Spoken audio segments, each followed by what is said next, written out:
Boa noite, a paz do Senhor Jesus. Você pode fechar os seus olhos no seu lugar. Espírito Santo de Deus, o Senhor está nesse lugar. O Senhor habita dentro de cada um de nós. Pedimos a Tua manifestação, nos submetemos à Tua palavra, ao Teu ensinamento, ao Teu discernimento. Vem com poder, ó Deus, nós sujeitamos o nosso coração ao Teu poder, Espírito Santo de Deus, transformador, libertador, curador. Que a Tua poderosa palavra, Pai Celestial, seja o arauto das nossas almas essa noite. Fale aos nossos corações, transforma, ó Deus, a Tua palavra, ela esmiuça a pedra, Senhor, quebra os corações cristalizados, os sofismas. Quebra, Deus, aquilo que não vem de Ti, aquilo que não é de Ti, Pai. Nós queremos Te bendizer essa noite. Yeshua,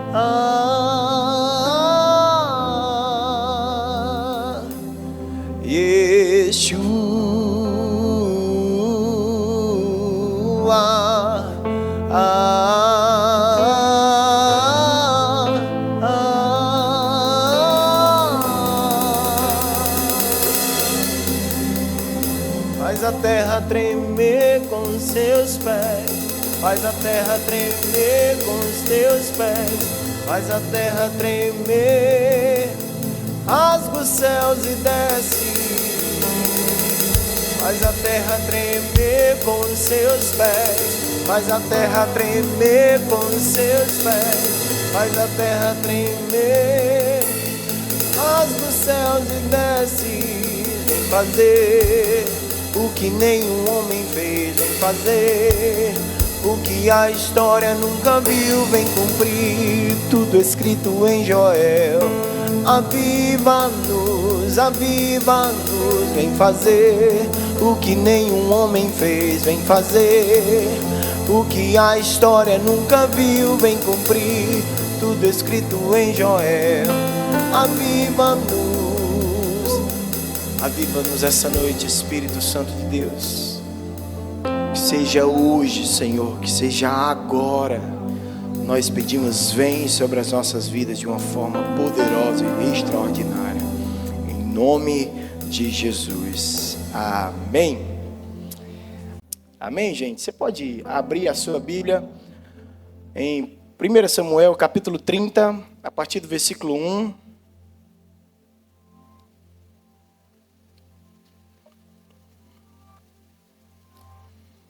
1 Samuel, capítulo 30, a partir do versículo 1. Nós vamos ler até o 9, depois nós vamos para o 18 e finalizamos no 20, tá? O tema da mensagem que eu queria compartilhar com vocês, conversar com vocês um pouco hoje, é a força da hombridade. Sabe o que é hombridade? Quantos aqui sabem o que é hombridade? O dicionário diz que a hombridade, ela é integridade, é dignidade, ela é grandeza, é nobreza, é honradez, é retidão, é probidade, é caráter, é virtude, é elevação, é magnanimidade, é altivez no sentido de ser homem, de ser aquilo que Deus nos chamou nos criou para sermos.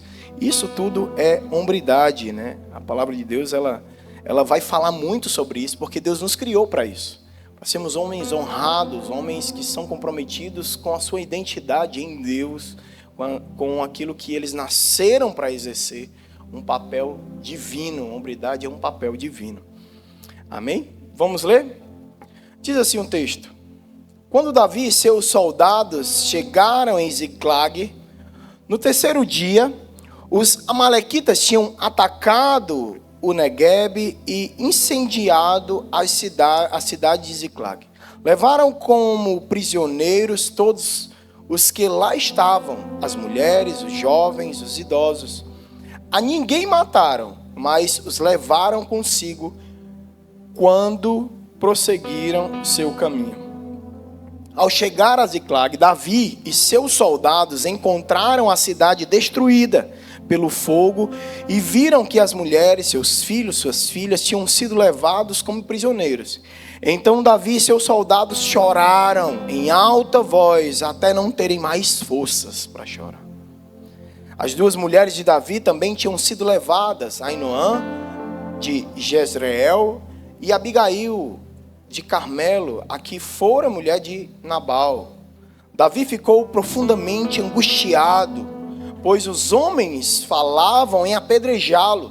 Todos estavam amargurados por causa dos seus filhos e de suas filhas. Davi, porém, fortaleceu-se no Senhor. Diga, fortaleceu-se no Senhor. Agora diga para quem está do seu lado, você precisa se fortalecer no Senhor. Todos os dias. O seu Deus. Então Davi disse ao sacerdote Abiatar, filho de Aimeleque, traga-me o colete sacerdotal. Abiatar o trouxe a Davi. E ele perguntou ao Senhor, devo perseguir esse bando de invasores? Irei alcançá-los? E o Senhor respondeu, persiga-os. É certo que você os alcançará e conseguirá libertar os prisioneiros. Versículo 9, Davi e os 600 homens que estavam com ele foram ao ribeiro de Besor, onde ficaram alguns. Versículo 18. Davi recuperou tudo o que os amalequitas tinham levado, incluindo suas duas mulheres. Nada faltou. Diga comigo, nada faltou. Nem jovens, nem velhos, nem filhos, nem filhas, nem bens, nem qualquer outra coisa que fora levada. Davi recuperou tudo. Diga, recuperou tudo. Fala assim, se prepare para recuperar tudo no Senhor essa noite. E tomou também todos os rebanhos dos amalequitas, e os seus soldados os conduziram à frente dos outros animais, dizendo, estes são os despojos de Davi. Estes são os despojos de Davi.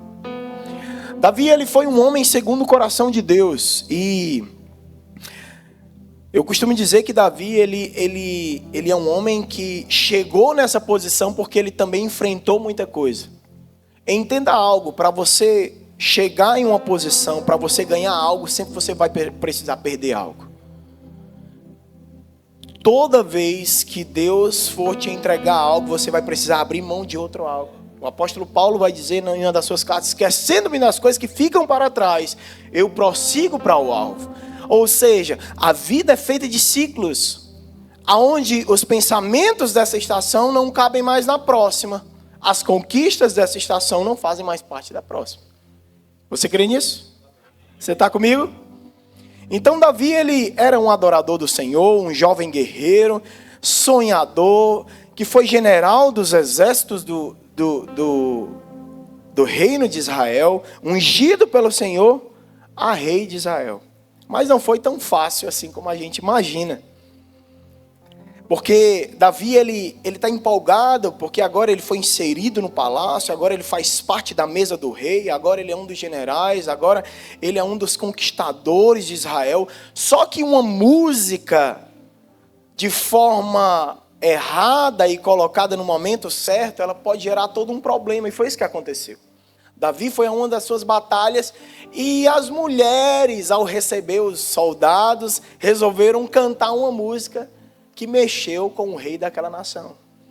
Que dizia que Saul matou seus milhares e Davi matou seus 10 milhares. Para Davi era algo normal, inerente de quem ele era naquela estação da vida e do que ele estava se tornando a cada dia. Mas para Saul aquilo pegou. E a inveja entra no coração daquele homem. E eu estava lendo um livro e eu vi um pastor colocar que Essa música, ela não fala simplesmente da vitória de um povo, mas ela fala o quanto o povo de Israel estava distante de Deus. Porque eles estavam adorando a vitória na guerra, eles não estavam mais adorando ao Senhor da guerra. Eles começam a adorar aos homens que conquistaram e não mais Deus. E os textos vão dizer que todas as guerras, elas eram conquistadas porque Deus dava o ok. Porque Deus disse, pode ir, eu vou com vocês. E ali, Davi começa a enfrentar um tempo de perseguição. E eu não sei se você entrou aqui vivendo isso, né? Esse tempo de perseguição que às vezes você chega para alguém, conversa, e aí, como é que tá? E você fala, pastor, eu estou vivendo um vento, eu estou vivendo uma perseguição no trabalho, na família, na casa. Às vezes, até você mesmo, aquela síndrome de perseguição, sabe? Parece que sempre tem alguém te seguindo, te observando. E Davi começa a viver essa situação, essa circunstância.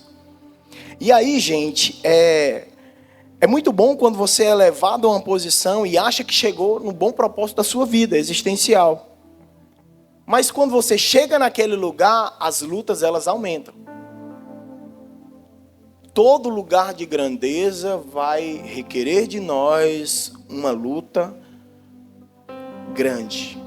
A sua vitória, ela é proporcional à sua luta. E aí ele se torna um fugitivo. E Davi começa a fugir daquele homem que era seu pai, que ele olhava como seu pai. Aquele homem que era a sua maior referência, o rei Saul. Ele começa a fugir daquele homem que ele acalentava nas músicas, tocando os louvores, os demônios iam embora, a perturbação mental daquele homem. Ele começava a fugir agora do seu sogro, gente. Porque Davi era genro do rei. E era um dos maiores generais. E eu imagino uma pessoa quando está sendo perseguida, quando ela faz algo para ser perseguida. O difícil é quando você é perseguido e parece que foi assim, do nada. Não, do nada. Deixa eu te falar uma coisa. Quando você achar que está numa situação assim, do nada é porque Deus está agindo. Você diz, rapaz, eu não fiz algo para estar vivendo isso aqui, não. Deus está te empurrando para um próximo tempo na vida. Amém? E por que Davi foge, gente? Davi foge para não matar Saul. Uma coisa é você fugir quando você é fraco. E Jesus vai dizer assim, quando um rei chega para guerrear contra outro, aquele outro manda um mensageiro para ver qual o tamanho do que ele vai enfrentar. Se ele vê que é maior, ele vai fazer o quê? Ele manda uma mensagem, papai, vamos fazer uma aliança? Vamos ter uma mensagem, vamos ter um tempo de paz, a gente precisa entrar em guerra. Vamos fazer uma aliança? Só que Davi, ele está fugindo para não matar. Porque ele se torna um grande guerreiro. Ele foge para não se encontrar com Saul, porque ele seria obrigado a matá-lo. Então ele começa a entrar numa vida de fuga, né? Davi foge do rei e seu grande referencial. E o pior, para não matá-lo. Por quê, gente? Esse é o maior símbolo de hombridade de Davi. Davi foge de Saul porque o seu coração era leal àquele homem. O seu coração honrava aquele homem. O seu coração olhava para aquele homem como um ungido do Senhor. Davi entendia que não podia tocar em alguém que tinha sido levantado por Deus. Essa é a maior característica de alguém que tem hombridade. Quem tem hombridade é fiel. Quem tem hombridade é íntegro. Quem tem hombridade, embora ele seja lesionado, ele se posiciona como um filho de Deus diante da situação. E esse é Davi. E começa a fugir. E em uma das suas fugas, ele é empurrado para um lugar sombrio. Você já falou com alguém? E aí, irmão, como é que tá? Não, estou na caverna. Quantos já ouviram respostas assim? Como é que tá aí, irmão? Estou na caverna. Davi literalmente vai para a caverna de Adulão. E como se não bastasse essa fuga de Davi, ele vai para a caverna, só que na caverna, gente, assim, a caverna é um lugar de isolamento, é um lugar que você vai achar que vai estar sozinho. Lá tem 400 homens, da pior qualidade possível. Lá tem 400 homens de índole duvidosas. Lá tem 400 homens que fogem de dívidas. Lá tem 400 homens que não têm mais espaço na sua sociedade. Homens que estão como fugitivos. Lembra do que eu falei? Davi foge para não ferir o seu propósito. Aqueles homens fogem porque de fato estão devendo algo a alguém. E o que eu acho de mais interessante nisso tudo é que Deus muitas vezes ele vai nos colocar num lugar de improváveis, num lugar de pessoas que são inadequadas àquilo que nós somos e temos. Por que Deus faz isso, gente? Para que você seja sal e luz na vida daquela pessoa. O mundo vai dizer para a gente, me diz com quem tu andas e eu te direi quem tu és. Eu não sei aí os mais antigos, né? O meu avô falou isso para minha mãe, a minha mãe passou para mim. Fala com quem tu está andando, eu vou dizer exatamente quem você é. Mas isso é uma visão mundana. Isso é um conceito do mundo. Não era porque Davi estava numa caverna com homens de mau caráter, com ladrões, com vadios, com infiéis, com medrosos, com homens inconstantes, com homens desonrosos, com homens desordeiros. A palavra de Deus vai dizer para mim e para você que aquele que está em nós é maior do que aquele que está lá fora. A Bíblia vai falar para mim e para você também que se Deus é por nós, quem será contra nós? Ou seja, se Deus está em nós é maior do que aquele que está lá fora, então o fato de eu estar com alguém que tem um caráter duvidoso não significa que eu vou ser como ele. Mas significa que o poder de Deus que opera em mim e em você vai contagiar. Era isso que Jesus queria ensinar a gente quando ele chega perto de um leproso e aquele leproso se aproxima dele e diz assim: mestre, se quiseres pode me curar. Jesus disse: eu quero, e toca nele. Naquele tempo a lei proibia isso demais. Não era só um preconceito da sociedade, era uma lei contra aquilo. Jesus toca e cura aquele homem. E a presença de Davi naquela caverna começa a mudar a mentalidade daquele homem. O apóstolo Paulo vai falar em Romanos 12, ele diz assim: não vos amoldeis aos padrões desse mundo. Parece que ele estava olhando para Davi dentro daquela caverna. Não se amolde ao comportamento desses homens, a mentalidade deles, mas transforme-se pela renovação da vossa mente, para que você possa experimentar qual seja a boa, perfeita e agradável vontade de Deus. Ou seja, não é porque você trabalha em um local que talvez aos seus olhos possa ser promíscuo, talvez o teu chefe possa ser um homem que não é íntegro, um homem que não tem condutas de acordo com os princípios bíblicos, mas a sua vida naquele lugar será luz naquele ambiente, naquelas pessoas. É isso que nós aprendemos com o que Davi vive dentro da caverna de Adulão. Por quê, gente? Porque Davi passa a ser o maior exemplo, a maior referência, a maior referência de hombridade para aqueles homens. Aqueles homens que antes eram fugitivos, eles começam a olhar para Davi como uma esperança, como começar algo novo. E isso gera inspiração. Vire para quem está do seu lado e diga assim: toda vez que você se posiciona como luz nos ambientes de trevas, você passará a ser uma referência poderosa no Senhor. Amém? Glória a Deus. Diz para o teu irmão: você nasceu para ser um transformador de ambiente. Não importa onde seja. E esses homens são transformados em um grande exército. Esses homens se tornam o primeiro grande exército do rei Davi. Ei, gente, são os valentes de Davi. Se você for olhar, ler sobre as histórias deles, são homens que um deles matou 1000 homens sozinhos. Um deles matou 2 leões. São homens que foram poderosos, que o Espírito de Deus que estava sobre Davi recaiu sobre a vida daqueles homens e eles lutavam como verdadeiros heróis de guerra. Por quê? Porque alguém impartiu um pouco do que Deus tinha lhe dado para aqueles homens. E chega em um determinado momento dessa fuga da vida de Davi, que é a última fuga dele em relação a Saul. Davi decide fugir para a terra do inimigo. É estranho isso.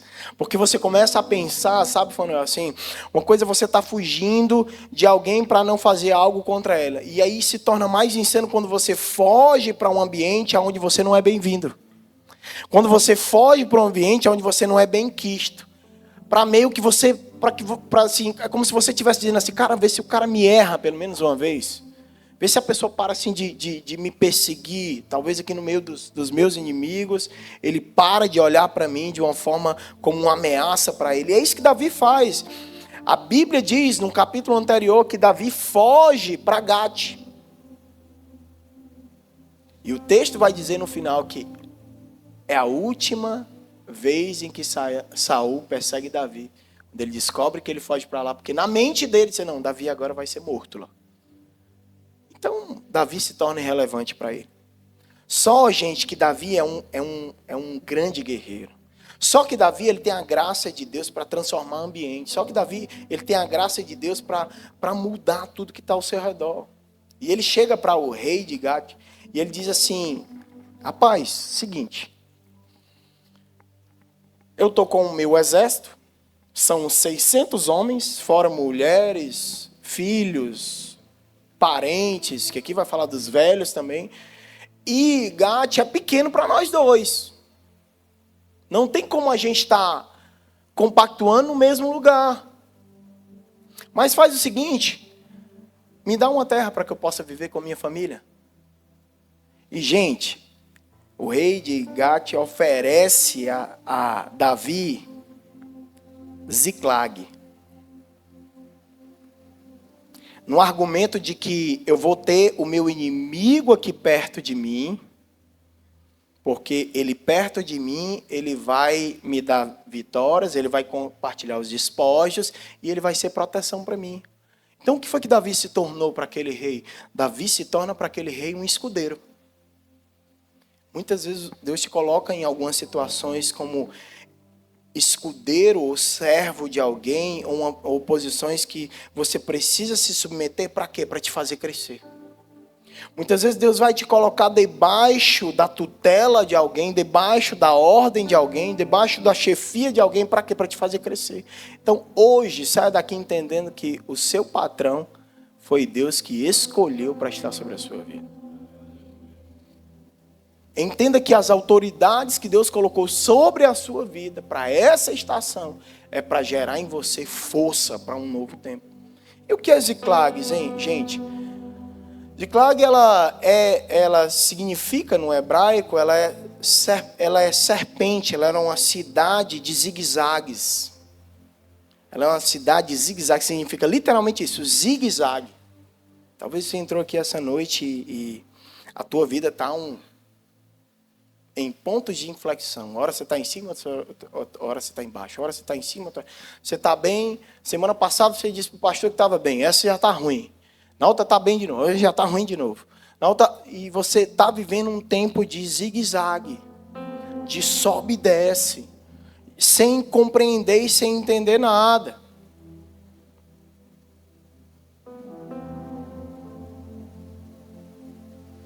Muitas vezes nós estamos vivendo em um tempo na nossa vida que parece que nós estamos em uma espiral. E o que é esse espiral, gente?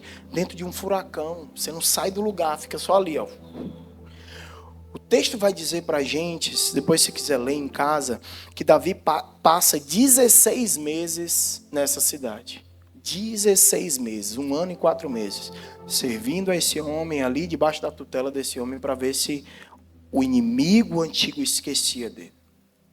E ele continua a sua vida. Ele continua a sua caminhada, mas agora em Ziclag. E Ziclag, ela é uma cidade que tira o norte. Sabe? Lá em Abacuque vai falar que... Abacuque não, em Ageu vai falar que as pessoas, elas estavam trabalhando, mas parecia que elas estavam juntando em saco furado. Onde eles ajuntavam e saíam. E eu não sei se você já viveu essa estação na sua vida. Parece que ela não é produtiva. Você faz muito, mas rende menos. Você faz demais, mas recebe de menos. E era isso que Davi estava vivendo em Ziclag. Ele trabalhava, ele buscava, ele conquistava, mas aquilo não deixava com que ele vivesse todo o potencial de Deus na vida dele. Davi, ele era um grande compositor. Naquele período de tempo, ele não consegue compor uma música. Talvez você está vivendo uma estação da sua vida que você não entende porque que a sua vida não está mais fluindo ministerialmente. Talvez você está vivendo um tempo na sua vida porque você não entende que o fruto do seu trabalho, ele não está rendendo, ele não está conseguindo cumprir tudo aquilo pelo qual você trabalha e se empenha. Parece que o dinheiro nunca dá, sabe? Não sei se você já entrou nessa estação assim de você trabalhar. E a coisa não fecha, a conta não fecha, a coisa não acontece, sabe? Você hoje pode estar nesse tempo de zigue-zague. Um zigue-zague econômico, um zigue-zague emocional, um zigue-zague assim, relacional. Talvez teu casamento está vivendo um tempo de crise, coisa que você nunca viveu na sua vida. Mas deixa eu te falar algo. Ziklag é um lugar onde você está muito atarefado. Ziklag é um lugar onde você está muito envolvido em tudo à sua volta. Mas Ziklag é um lugar que você vai criar casca. Num bom cearense, você vai virar homem. Caba macho. Ziklag é para homem que tem sangue no olho. Sabe, por que nós precisamos de uma Ziklag na nossa vida, gente? Porque a Ziklag, ela nos espreme. A Ziklag, ela tem o poder de espremer a gente, tirar a nossa essência. Como quem espreme uma laranja e tira um excelente suco de laranja. Quem gosta de caldo de cana? É bom, né? Com pastelzinho? Ixi, é bom, só não é bom quando a diabetes está... rapaz, sabe, mas tem que espremer a cana. Não existe o caldo de cana se você não for espremido. Não existe o suco, o vinho, se você não for espremido. Esmagado, talvez você está vindo uma estação de ser esmagado mesmo. Ah, pastor, eu estou na prensa, é isso, filho. O azeite tem que sair. Não é bom um azeitezinho numa salada? Numa comidinha maravilhosa ali? É, tem gente que bota azeite até dentro do molho de pimenta. Então nós precisamos viver em estação de vida e entender que o esmagamento, Ziklag, faz parte disso. Ela tira o homem que há em nós. Porque o que é que nos transforma homem? É quando nós saímos do nosso conforto. É quando nós estamos num tempo em que as pessoas estão duvidando, em que as pessoas estão desacreditando, em que as pessoas estão... é irrelevante. E você não se entrega àquilo. Pelo contrário, você vai com força àquele lugar. Existe um provérbio oriental que diz assim: homens fortes criam tempos fáceis e tempos fáceis geram homens fracos, mas homens fracos criam tempos difíceis e tempos difíceis geram homens fortes. Só Deus sabe por onde você já precisou passar. Ziklags que você passou na sua vida, que talvez até hoje você não entendeu, mas agora, através dessa mensagem, você vai entender por que você passou aquilo. Por que você precisou passar na prensa de Deus. Porque Deus precisava te engrossar. Senão você não ia suportar a próxima estação da tua vida. A Ziklag, ela vai te transformar naquilo que Deus precisa que você se torne. Deixa eu te dizer algo. Quando nós somos crianças, né? Assim, entenda que Deus não é teólogo, tá, gente? Deus não é teólogo. Deus é pedagogo. Ah, pastor, como é que você diz? Eu já te explicar. Quando eu e você somos crianças, a gente vai para a escola, estuda as lições para ir para a prova, né? Concorda? Né? É o óbvio. Com Deus não. Ele te põe na prova para você aprender as lições. Não é verdade? Ele te coloca em situações para que você aprenda uma lição com aquilo. Para que ele te ensine algo. É por isso que a Bíblia vai falar para mim e para você: dai graça por tudo, porque essa é a vontade de Deus. Nós precisamos ter um coração grato e entender que Deus é aquele que conduz e controla as nossas vidas.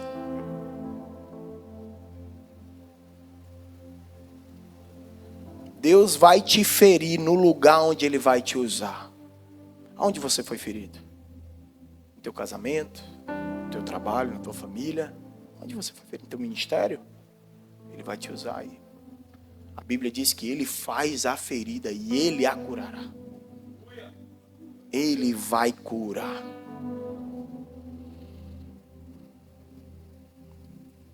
Diga para quem está do seu lado assim, lugar de guerreiro. Lugar de guerreiro é na guerra. O texto vai dizer que Davi vai à guerra. Davi, ele vai à guerra. O rei daquela cidade chega para Davi e diz, Davi, rapaz, eu vou para a guerra contra o povo de Israel. Parece que ele estava tramando. E eu quero você comigo. Ele disse, tá bom, eu vou. E o texto diz que eles vão juntos. Davi vai com os seus soldados ali juntos. Vai junto, vai junto. E quando vai chegando ali perto do acampamento, que o rei coloca para os seus generais dizem, rapaz, esse não era Davi? Que as pessoas dizem, Saul matou seus milhares, matou seus 10 milhares. Sabe o que vai acontecer? Quando a gente estiver num pau cantando, ele vai matar a gente. Ele vai pegar a gente por trás. Ele não vai matar Saul de jeito nenhum, não vai. Ele vai matar a gente está levando ele, mas nós está cavando a nossa cova. E os generais se opõem àquilo. E o rei chega para ele, Davi, cara, é o seguinte, a turma não quer que tu vá, não. Aí nem aquele cara que vai por racha, rapaz, chama esse cara, quebra todo mundo. Não dá certo, não. Todo mundo ainda na carne com esse abençoadinho aí. Rapaz, e agora o que é que eu digo? Não, dá um olé nele aí, inventa outra coisa. E é isso que o cara faz com Davi. E isso dura 3 dias. Ele disse, Davi, tem que voltar. E Davi, acho que por dentro Davi está, ufa. E ele volta. Davi estava no lugar certo, com aquilo que ele mais sabia fazer, que era guerrear. Mas Davi comete algumas falhas ao sair para a guerra. E eu queria que você tomasse nota sobre isso. A primeira falha que Davi comete ao ir para a guerra, Davi leva todo mundo para a guerra. O texto vai dizer que Davi leva todos os homens para a guerra. E ele deixa a casa desguarnecida. Talvez nós estamos vivendo em um tempo em que todo mundo está na guerra. O pai está trabalhando muito, a mãe está trabalhando muito, a avó está trabalhando muito. E quem é que está cuidando da casa? Diga para quem está do seu lado assim, vai apertar um pouquinho agora. Ei, homem, quem está cuidando da tua casa? Quem está direcionando os teus filhos? Quem está cuidando da tua empresa? Essa é uma falta grave. Você sair do lugar, você deixar desguarnecido o que precisa estar guarnecido. Você deixar sem força aquilo que precisa estar fortalecido. Nós vemos hoje em dias em uma geração que quem está cuidando dos nossos filhos é a inteligência artificial. Quem está cuidando dos nossos filhos são os celulares, são os iPads, são os YouTubers que estão ensinando. Quem está ensinando os nossos filhos são as avós. E é papel nosso. Nós estamos colhendo frutos de filhos que foram entregues a eles mesmos. E hoje talvez você não entrou aqui nesse lugar e não está entendendo muita coisa que você está vivendo. Agora você vai começar a entender. Não deixe a sua casa desguarnecida. A Bíblia vai dizer para mim e para você, poderá o ladrão entrar na casa sem antes amarrar o valente? Deixa eu falar algo para você, homem, você é o valente. Só que ele não está amarrando o valente. O valente está dando as costas para ele. Não baixa a guarda. Nós vivemos em um tempo em que as famílias estavam assim aí. O que é que acontece para que isso pare? Deus manda a pandemia. Nós estávamos conversando ali fora, pastor Manuel, a gente começou a conversar, precisou entrar, mas deixa eu te dizer algo, muita gente foi embora da igreja. Muitos casamentos acabaram. Muitas empresas faliram, por quê? Porque estavam desguarnecidas. Quando veio o tempo difícil, as pessoas perderam. E aí o que acontece, gente, quando a nossa casa está desguarnecida? Uma casa sem o seu guerreiro, ela pode ser incendiada. O texto vai dizer que os amalequitas entram e incendeiam a casa. Eles roubam os filhos, eles roubam as mulheres, eles roubam os idosos e eles incendeiam a casa. E talvez você entrou aqui dentro e está sem entender porque que determinada área, determinado relacionamento, determinado filho está incendiado. É um filho que você não consegue ter controle mais. É uma área na sua vida que você não consegue mais. Por quê? Porque você baixou a guarda. E esse foi um erro grave de Davi. E aí eu te pergunto essa noite, quais são as nossas prioridades? Ei, gente, deixa eu falar algo para vocês. Isso é uma pergunta diária. Quais são as minhas prioridades? É ganhar dinheiro? Tem muita gente ganhando dinheiro, morando na beira-mar, na cobertura, e perdeu seus filhos. Deixou seus filhos desguarnecidos. Tem muita gente que se entregou para a conquista da vida, mas esqueceu daquilo que lhe pertencia. E aí eu te pergunto, do que eu e você precisamos abrir mão hoje? Abrir mão hoje, para que as prioridades sejam cumpridas na nossa vida. Nós precisamos abrir mão de pensamentos, comportamentos, condutas, falas que não fazem mais parte do lugar onde Deus está levando a nossa casa, daquilo que Deus está construindo em nós e através de nós. A maioria dos relacionamentos que se acabam não foi pelo fato do que você fez, mas pelo que você não fez. Você chega para conversar com casais que estão em crise, diz, rapaz, mas eu sempre... Semana passada eu estava conversando com um casal. Não, mas eu sempre fiz isso, a escola dos meninos são paga, a despensa está cheia, a nossa moradia é boa, a gente, um cara excelente, bem sucedido, um cargo altíssimo dentro de uma empresa. Mas o cara está perdendo a família. A esposa diz, pelo amor de Deus, pastor, tenta explicar a ele que a única coisa que eu quero é a atenção dele. Que ele me ajude a criar os nossos filhos. Que ele pare um momento para jogar bola com o nosso filho. Que ele deixe o vício do trabalho. Isso é muito sério, gente. Segundo erro que Davi comete. Davi demorou a voltar. O que isso quer falar para a gente? O que isso quer falar para a gente? O texto vai dizer que Davi passou 3 dias para voltar. Isso vai dizer que quando eu e você demoramos demais, alguma coisa vai pegar fogo na nossa vida. Alguma coisa. Sabe, talvez você está naquele comportamento assim, a mulher está dizendo, fulaninha está com esse comportamento, fulaninha está com esse amigo, fulaninha está assim, fulaninha você, não, amanhã eu faço, não, amanhã eu resolvo, ó, o fulaninho, olha, ó, tem que pagar a conta da casa, ó, amanhã. E nós estamos vivendo como homens que não se posicionam e jogam as suas responsabilidades para o tapete. Ei, eu não sei se você já ouviu aquela musiquinha aqui, bem novinha. Meu irmão, amanhã pode ser muito tarde. Pode ser tarde demais. Quando eu demoro, as coisas vão pegar fogo. Vão chegar num ponto que só o milagre de Deus.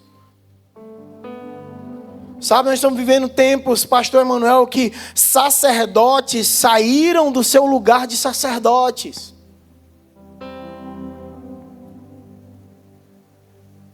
Como, pastor? Homens que não decidem mais sobre a sua casa. Homens que não se posicionam mais em hombridade dentro da sua casa, e dizem assim, olha, a última palavra é a minha. Por quê? Porque se der ruim, você é o primeiro que responde. Deus, quando vai falar com Adão, ele não chama Eva, ele diz, Adão.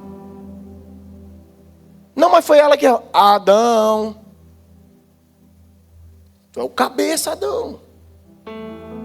Tu é o chefe dessa casa, cara.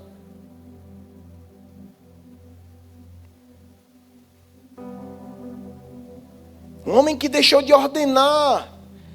Perdeu-se a honra, perdeu-se o cuidado, perdeu-se a provisão, sabe? Estava conversando hoje com um líder de jovens, lá da igreja, ali de um PG, um rapaz com 26 anos casado. E o cara, eu não sei se eu estudo para concurso, se eu abro essa empresa, se eu abro aquela empresa, se eu faço... Casada, mulher grávida, como assim, cara? Eu disse, glória a Deus que ele foi conversar contigo, foi comigo, mas faz qualquer coisa. Vai comprar milho na Ceasa, acorda cedo, vai pro Sinal vender laranja, o que tiver. Mas faz alguma coisa. Nós precisamos voltar a isso. E Davi comete um erro gravíssimo. Davi era um ótimo procrastinador. Tem um problema seríssimo com seu filho Absalão, que diz, julga a minha causa, julga a minha causa, julga a minha causa. Ele, amanhã eu atendo. E o general, o menino está pedindo para conversar com amanhã eu atendo. Sabe o que acontece? Esse menino toma o reino do pai dele. Esse menino se deita com as mulheres do pai dele na frente de todo o reinado e expulsa do reino e senta no trono dele. Porque é isso. Quando nós não nos posicionamos, chega alguém e tira a gente desse lugar. Existe o princípio do vácuo. O que é o princípio do vácuo? Tem essa cadeira aí. Quando eu tiro essa cadeira daí, eu estou anunciando para todos que estão à minha volta que algo pode ocupar o lugar dela. E é isso que acontece com Davi. Vire para quem está do seu lado e diga assim, vai melhorar, viu? Sabe, quando isso acontece, os inimigos começam a tocar algumas áreas da nossa vida. O inimigo vai tocar as nossas finanças. Como ele vai tocar nossas finanças? O texto diz que ele vai e rouba tudo que eles têm lá. Quando você não se posiciona, quando você não se estabelece como aquele que dá a palavra final, ele vai tocar nas suas finanças. Segunda coisa que ele vai fazer, gente, o inimigo ele vai separar os cônjuges. Sabe, eu estava conversando com um casal que, pastor, eu cheguei na igreja, a gente começou a viver crise, a gente chegou num tempo que eu dormia num quarto, ela dormia no outro. E isso está cheio dentro da igreja. Cheio de casais que por causa de um orgulho estão vivendo um tempo de separação. Por quê? Porque o homem não se posicionou no seu lugar de homem, em fechar as brechas, em guardar a cidade, em não demorar para resolver as demandas de dentro da casa. O inimigo vai tocar as finanças. Antigamente os anciões diziam assim, quando uma coisa estraga, a gente conserta. Hoje as coisas estragam, o pessoal joga fora. Os casamentos estragam, Fanuel. O pessoal joga fora. Várias vezes nós conversamos sobre isso. Casamentos que vieram se aconselhar e... Não, cara, é porque... Não, cara, não, tá tudo errado. Volta.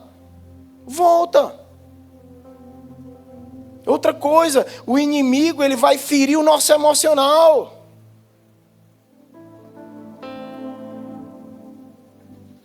E quando o inimigo ferir o seu emocional, entenda que Deus não te deu um espírito de covardia e medo, mas de amor, poder e equilíbrio. Sabe o que é isso? Deus te deu um espírito de equilíbrio nas emoções. Quando você sentir que está perdendo o controle, não deixe o espírito de medo se apossar do seu coração. Porque Deus te deu um espírito de amor, de poder e de equilíbrio.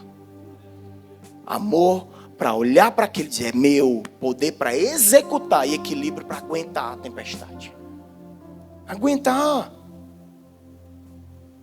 Sabe, o pior erro que um homem pode fazer é tomar uma decisão em momentos de desequilíbrio emocional, gente.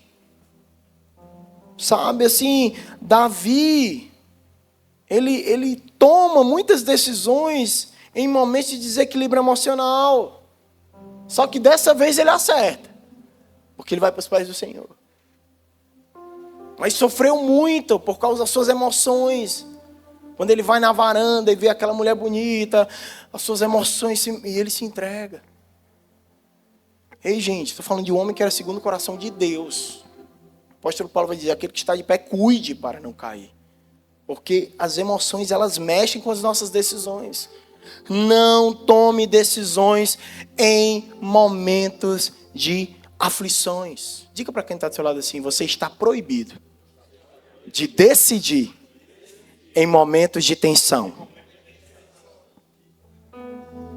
Não decida em momentos de tensão. Isso pode causar um prejuízo seríssimo para você. Domine as suas emoções. O que acontece também é que essa conduta de Davi, sabe, ela vai quebrar a comunhão. O texto vai dizer que aqueles homens, eles pensam em apedrejar Davi, Fanuel. Ei, ali, Davi era quase que o rei deles, era o general deles, era o líder maior deles. Porque quebrou a comunhão.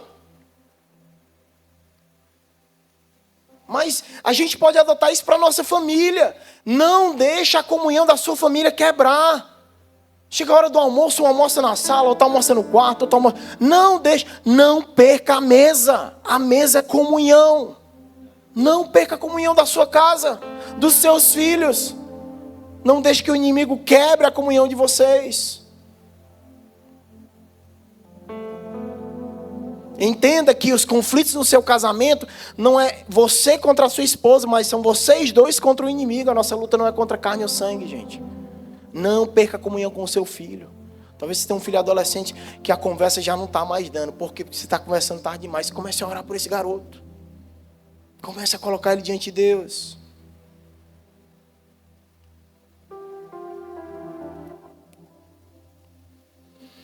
Como é que Davi age, gente, diante disso tudo? E aí eu queria que você tomasse nota disso. Davi está vivendo um tempo de caos, sem saber o que fazer. A Bíblia diz que ele chora com os homens até não ter mais força. Como que ele disse? Acabou tudo.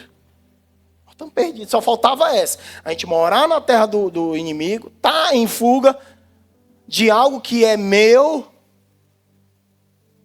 e ainda ser assolado por isso. Davi, ele toma a decisão certa e Deus age nisso. Primeira coisa que Davi faz, Davi não se conformou. Como assim, pastor? Não, é assim mesmo. É assim mesmo, depois melhora. A Bíblia diz que Davi não se conformou. Deixa eu te falar algo, te encorajar algo. Seja incansável em resolver as suas demandas familiares. Seja incansável em resolver as suas demandas profissionais. Seja incansável em resolver as suas demandas emocionais. Incansável. Porque o inimigo, ele é incansável em te cansar. Ele diz que ele ruge como um leão, incansavelmente tentando nos tocar, nos estragar. Segunda coisa que Davi faz, Davi chora. Ei, homem, chore. Se arrependa. Peça perdão ao filho que precisa. Não tenha medo de chorar na frente dele. Talvez você veja de um pai, uma criação dura. Onde diz assim, não, homem não chora, não, homem chora sim. A Bíblia diz que Jesus chorou. A palavra de Deus diz que nós devemos chegar diante da presença de Deus com o coração quebrantado. A palavra de Deus vai dizer que Deus não desprezará um coração quebrantado. Quer mudança? Tem um coração quebrantado. Reconheça. Traga o Senhor para a história. Chore. A Bíblia vai nos dizer que bem-aventurados que choram porque eles serão consolados. Como é que você quer ser consolado se você não chora? Não dá, gente. Deus não desprezará um coração contrito. Terceira coisa que Davi faz. Davi se reanimou em Deus. Diga para quem está do seu lado assim, se anime em Deus. Se reanime em Deus. Se talvez você entrou aqui nesse lugar hoje com o teu coração ferido, desolado, desacreditado de você mesmo, enche o seu coração de ânimo. O apóstolo Paulo vai dizer, alegrai-vos, mais uma vez eu vos digo, alegrai-vos. Josué vai dizer assim, anima-te, seja forte e corajoso, eu estarei contigo. Jesus fala isso para a gente, eu estarei convosco todos os dias, até a consumação do século. Não fuja de Deus. Às vezes quando acontecem os problemas, nós temos, não vou mais para a igreja não. Não faz mais sentido ir para a igreja, não. Jesus não olha para mim, não. Eu sou mais um no meio da multidão. Isso é mentira do diabo. Não dê espaço para isso. Não se revolte contra Deus. Ei, gente, Davi tinha acabado de perder suas 2 mulheres, seus filhos. Ele não se revoltou contra Deus. Ele se reanimou em Deus. E a quarta coisa que foi poderosa na vida de Davi, Davi foi orar. Diga para o seu irmão, você está precisando orar mais. Você vai dizer para outro, você está orando muito pouco. Como é que está a nossa vida de oração? Sabe o que é que a Bíblia vai nos falar sobre os frutos de oração? Ela vai dizer assim: Abraão orou e foi chamado amigo de Deus. Isaac orou e colheu 100 vezes mais em tempos de crise. Jacó orou e prosperou em casa de Labão. Moisés orou e Deus não destruiu o povo de Israel. Josué orou e o sol parou. Elias orou e o fogo desceu do céu. Eliseu orou e o menino reviveu. Josafá orou, Israel venceu. Daniel orou e Deus revelou. Ana orou e Deus enviou Samuel, um sacerdote segundo o coração de Deus. Esdras orou e Deus lhe deu o caminho direito. E Isaías orou e viu o Senhor assentado num alto e sublime trono. Jeremias orou e Deus lhe deu graça para suportar os opositores. Ezequiel orou e foi elevado entre a terra e os céus, e Deus lhe deu uma visão poderosa. Abacuque orou e viu Deus montado em seus cavalos, lutando pelo seu povo. Jesus orou para iniciar o seu ministério, orou durante o ministério e orou na cruz. Paulo orou e Eutico reviveu. Susana Wesley orou e influenciou o seu filho John Wesley. John Wesley orou e influenciou a sua geração. Uma avó anônima orou a Deus e enviou D.L. Moody para a Inglaterra, e ela orou de novo: despede a tua serva em paz. Orei para que ele viesse e o Senhor me enviou. John Knox orou e causou temor e tremor na rainha da Inglaterra, que disse: eu tenho mais medo da oração de um crente do que 10.000 homens do meu exército britânico. Isso é que a oração faz com a gente. E por fim, como é que Deus age diante dessa situação? 3 formas. Deus responde à oração de Davi, dizendo: Davi, vai, pode ir, eu vou contigo. Terceira coisa, Deus fez uma promessa. Apesar das nossas atitudes erradas, Deus sempre nos dará uma promessa em um tempo de conserto. E por último, Deus restaura. O que, gente? Deus te trouxe aqui essa noite para restaurar aquilo que talvez você perdeu na caminhada. Aquilo que o inimigo levou, talvez você até entregou, jogou a toalha. Rapaz, essa área aqui não... vou vivendo aqui como dá, né? Não. Deus te trouxe aqui para despertar em ti um espírito de oração, um espírito de hombridade, e para conquistar tudo aquilo que você nasceu para conquistar. Deixa eu te falar algo. Deus tem falado muito forte ao meu coração. Não basta só entrar na terra prometida. Você precisa conquistar os seus montes. Deixa eu te dizer outra coisa sobre isso. A terra prometida você entra com todo mundo. Pastor Emanuel, a galera toda embora, pessoal, para a terra prometida. Mas conquistar um monte você só conquista com sua família. Você quer o seu monte? Dê a mão dentro da sua casa e busque isso. Busque a transformação dentro de casa. Vamos conquistar a nossa vida em Deus, em oração, em entrega, em renúncia. Amém? Fique de pé no seu lugar. Desculpa aí pelo tempo. Se eu passei um pouco. Eu queria... nós tivéssemos um tempo, queria pedir autorização ao pastor Emanuel aqui para a gente estar um tempo de oração.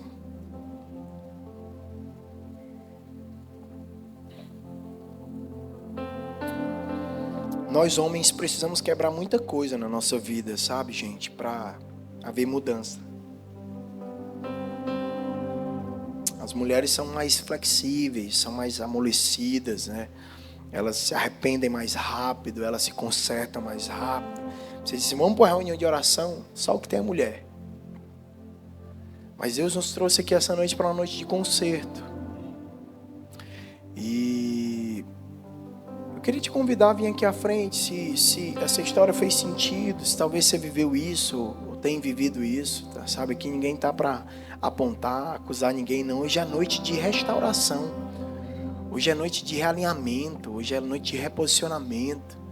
Hoje é noite de transformação, de visitação de Deus, sabe, na nossa casa.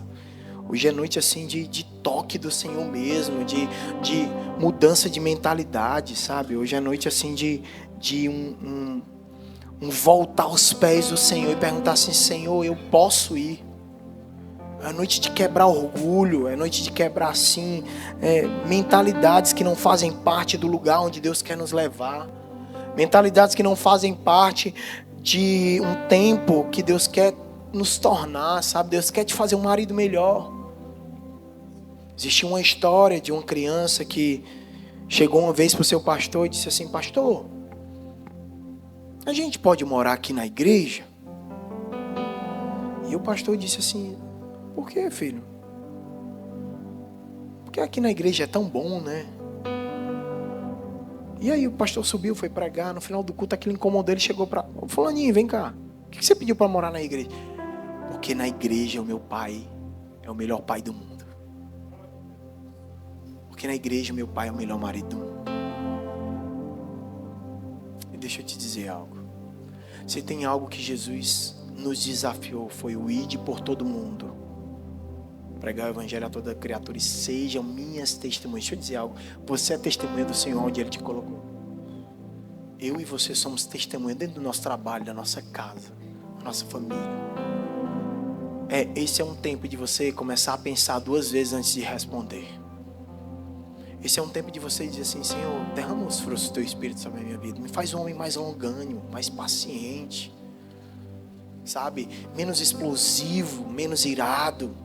Me faz um esposo mais amável, mais compreensivo, entendendo que a minha esposa é a parte mais fraca, entendendo que a minha esposa é um vaso de honra que o Senhor me deu para cuidar dela. Pai, em nome de Jesus, nós queremos colocar as nossas vidas diante de Ti, pedir ao Senhor, Espírito Santo de Deus, nós nos sujeitamos à Tua palavra, nós nos sujeitamos ao Teu agir, Espírito Santo de Deus. Vem sobre a mente de homens aqui essa noite, Senhor. Vem sobre a mente de homens aqui mudando o entendimento, a forma de pensar, a forma de enxergar a vida, a forma de ser esposo, a forma de ser pai, a forma de ser um gestor, a forma de ser um líder, a forma, ó Deus, de ser, ó Deus, um ministro do Teu Evangelho, a forma de ser um ser humano, Senhor. Senhor, homens que são propagadores da paz. A Tua palavra diz, ó Deus, bem-aventurados os pacificadores, porque eles serão chamados de filhos de Deus, Senhor. E aqueles que são guiados pelo Espírito são os filhos de Deus, ó Pai. Aqui estão os Teus filhos, aqui estão os Teus filhos. Que o Senhor traga uma consciência de filiação, Senhor, e que se são filhos, o filho se comporta como um pai, o filho ama como um pai, o filho perdoa como um pai, o filho se entrega como um pai, ó Deus. Jesus falou que Ele veio cumprir tudo que o Pai tinha lhe desafiado fazer, Senhor, e o Teu Espírito está aqui essa noite para transformar-nos, ó Deus, conforme a estatura de varão perfeito. Eu oro, ó Deus, por mentalidades restauradas. Eu oro por homens que essa noite sairão daqui entendendo o seu propósito existencial, entendendo a sua hombridade. Homens que serão dignos, homens que não compactuarão com o erro, homens que não se dobrarão, ó Deus, a propostas indecentes, homens que serão fiéis a Deus, homens que não trairão as suas esposas, homens que amarão a sua casa com a sua própria vida. Deus, o chamado do homem no casamento é morrer pelo seu casamento, é morrer pela sua esposa, nos dá consciência de morte. A Bíblia diz que nós devemos amar nossa esposa como Cristo amou a igreja a ponto de morrer por ela. Hoje nos dá uma consciência de homens que estão aqui para morrer pela sua casa, para lutar pela sua casa, para serem pais, para serem irmãos, para serem avós, como o Senhor determinou a cada um deles, ó Pai. Em nome de Jesus, nós te louvamos e te honramos e já te agradecemos pela resposta, em nome de Jesus. Volte para o seu lugar cheio de esperança. Abraça esse amigo que está do lado.